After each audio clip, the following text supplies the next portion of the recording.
ডাকসুর ভিপি সাদিক কায়েম এবং জিএস ফরহাদ হোসেন সহ কয়েকজন ডাকসু প্রতিনিধি এসেছেন বাংলাদেশের গর্বিত সন্তান শহীদ ওসমান হাদির শরীফ ওসমান বিন হাদি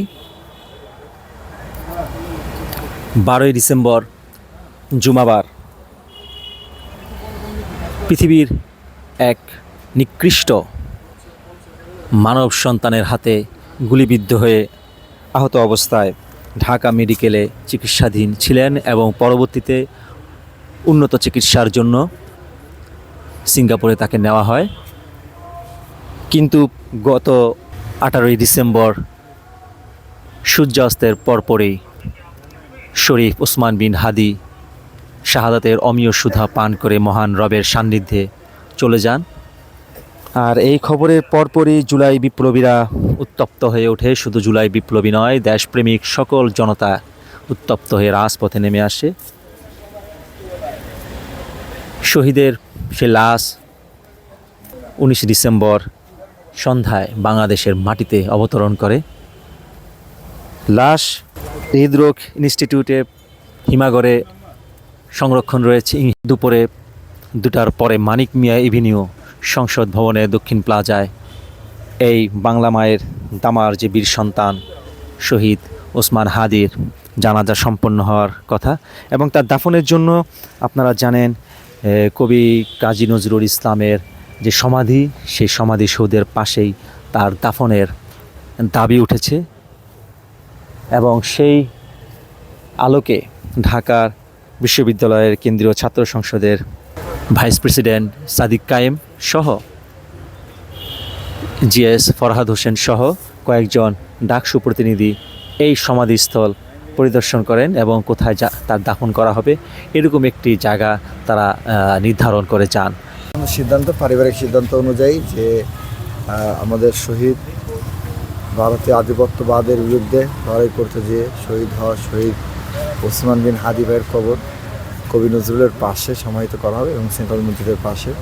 সেই জায়গা থেকে জায়গাটা চূড়ান্ত করা হয়েছে। জায়গাটা আমরা ভিজিটে এসেছিলাম যে এবং সার্বিক বিষয়ে আমরা এখন পর্যন্ত পরিবারের সাথে আলোচনা করছি, পর্যালোচনার মধ্যে আছে।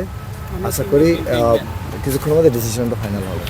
কিছু বিষয় নিয়ে আমাদের মাঝে মত বিমত তৈরি হয়েছে। তো সার্বিক বিষয়ে এখন পর্যন্ত যে পরিস্থিতি, এখন পর্যন্ত সিদ্ধান্ত হয়েছে যে কবি নজরুলের পাশে এবং সেন্ট্রাল মসজিদের পাশে এই যে মাঝখানে যে জায়গাটা দক্ষিণ পাশে, দক্ষিণ পাশে এখানে একটা জায়গা ফাঁকা আছে আপনার কবর দেওয়ার মতো করে। তো ওইখানেই এখন পর্যন্ত চিন্তা করা হচ্ছে কবর দেওয়ার ব্যাপারে। এখন পর্যন্ত চিন্তা করা হচ্ছে, তবে এটা নিয়ে মত দ্বিমত আছে। কেউ বলছেন জায়গাটা কনজাস্টাস হয়ে যাচ্ছে, ছোট হয়ে যাচ্ছে। তো এগুলো নিয়ে মত দ্বিমত আছে। পারিবারিকভাবে বসে আমরা এটা নিয়ে সিদ্ধান্ত নিয়ে চূড়ান্ত করবো আর কি।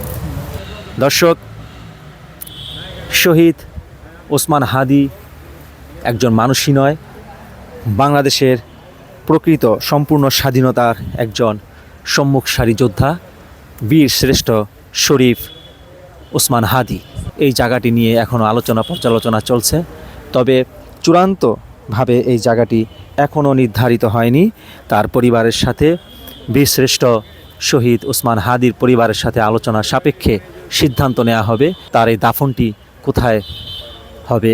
এই ধরনের একটি সিদ্ধান্ত আপাতত চালু রয়েছে। দেখা যাক রাজধানীর বুকে এই বিদ্রোহী কবি, বাংলাদেশের জাতীয় কবি কাজী নজরুল ইসলামের সমাধির পাশে বীরশ্রেষ্ঠ শহীদ ওসমান হাদির যে দাফনের কথা রয়েছে সেটা যদি সম্পন্ন হয়, তাহলে এর মধ্য দিয়ে বাংলাদেশের প্রকৃত স্বাধীনতা এবং ভারতীয় আধিপত্যবাদ বিরোধী আন্দোলনের যে একটি গুরুত্ব থাকবে সেটা আরও শক্তিশালী এবং মজবুত হয়ে প্রতিষ্ঠিত হবে, এটাই ধারণা করা হচ্ছে।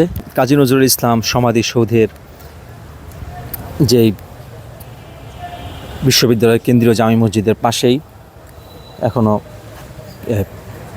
দেখতে পাচ্ছেন সংবাদকর্মীরা সহ এবং আইনশৃঙ্খলা বাহিনীর একটি গাড়ি এখানে উপস্থিত রয়েছে। সব মিলিয়ে এই কিছুক্ষণের মধ্যে, আজ রাতের মধ্যে সিদ্ধান্ত হবে যে আসলেই এই বীর যোদ্ধা শহীদ ওসমান হাদিকে কোথায় দাফন করা হবে। এই ধরনের একটি সিদ্ধান্ত নেওয়ার আলোচনা এখনও চালু রয়েছে। নজরুলের সমাধিসৌধের বাহিরে এরকম উৎসুক জনতার ভিড় বেড়েই চলছে। যার যত গভীর হবে, জনগণের আগমন বেড়েই চলবে।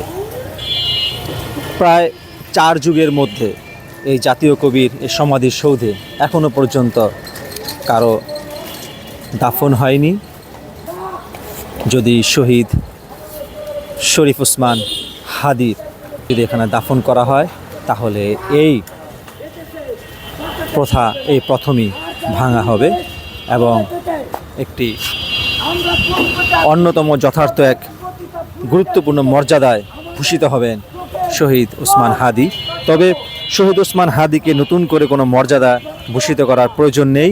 বাংলাদেশের প্রতিটি তাওহীদবাদী দেশপ্রেমিক জনগণের হৃদয়ের মণিকোঠায় এই বীরশ্রেষ্ঠ শরীফ ওসমান হাদি ইতিপূর্বে জায়গা করে নিয়েছেন এবং তারই অনুপ্রেরণায়, তারই যেই চেতনা তিনি লালন করতেন, সেই চেতনা বাংলাদেশের তাওহীদবাদী এবং দেশপ্রেমিক লক্ষ লক্ষ যুবকদের হৃদয়ে, মেধায়, চৈতন্যে সেই চেতনা লালন করার এক মানসিকতা তৈরি করে দিয়ে গেছেন শহীদ শরীফ ওসমান হাদি।